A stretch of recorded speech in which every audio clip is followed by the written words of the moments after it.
to talk a little bit about physical health and exercising. So, a little bit more practical in a way. I wanted to touch on the understanding of what exercise is in the sense of what motivates it. So, I mentioned this in a previous video that if you're an angry person, you have angry exercise. If you're a sad person, you have sad exercise and stuff like that. So, what did I really mean by that? I meant that the purpose of an exercise is very, very important. It is the most fundamental thing of the exercise, and this is before starting it. If I'm going to start exercise and I'm thinking that something's wrong with me and this is the way to correct it, this is going to have a self-defeating um, purpose or motivation behind it. And it will limit you to how much you pursue this thing. Because if I associate exercising with me being not good, I can get so far because I'll be like, well, I'm doing better. But also, what happens is when I'm tired and fatigued and I have to exercise, I'm like, oh, do I really need to do that thing again? I'm already not that great anyway. Why rush myself? And you could see this energy when clients come to the gym. When I was doing a lot of in studio and training style stuff, you would often see the person defeat themselves.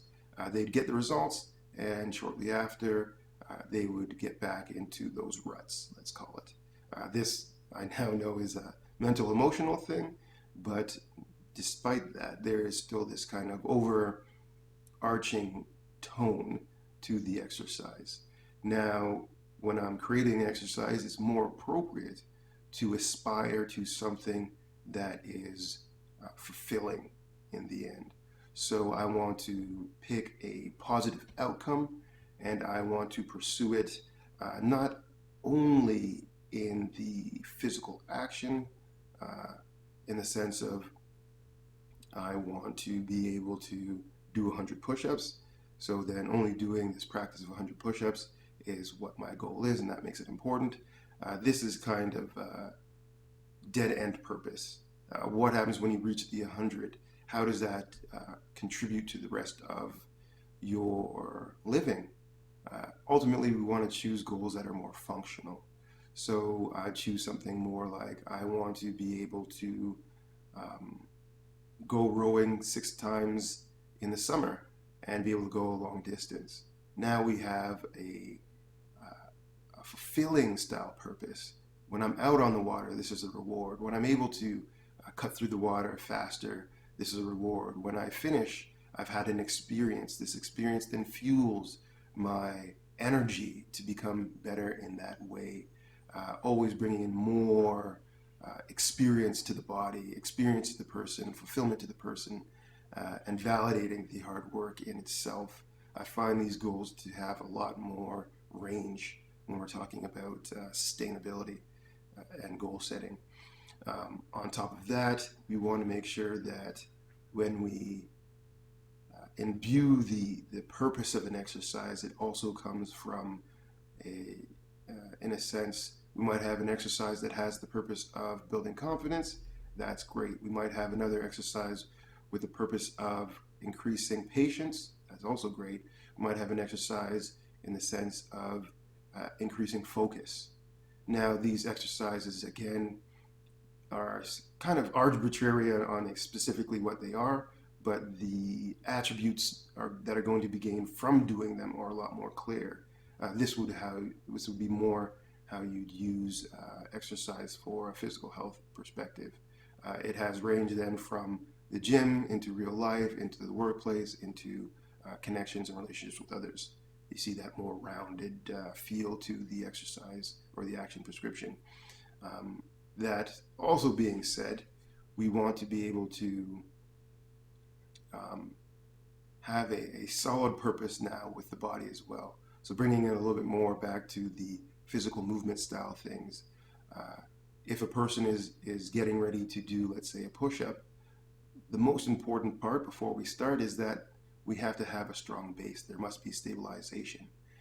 If the person is fired up in the sense of having a goal to be strong, it's easy to bypass this. In fact, when they do their movement, the end outcome in the mind will be the completion of the exercise in the sense of full range of motion, which is always good, and that's what we want. However, it's more important at the beginning to take a look at the energy behind the execution of this exercise.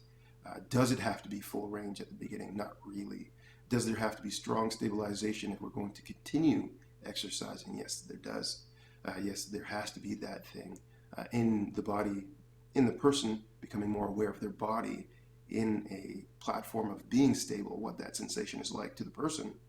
Then we have something that's going to be more long living or long lived.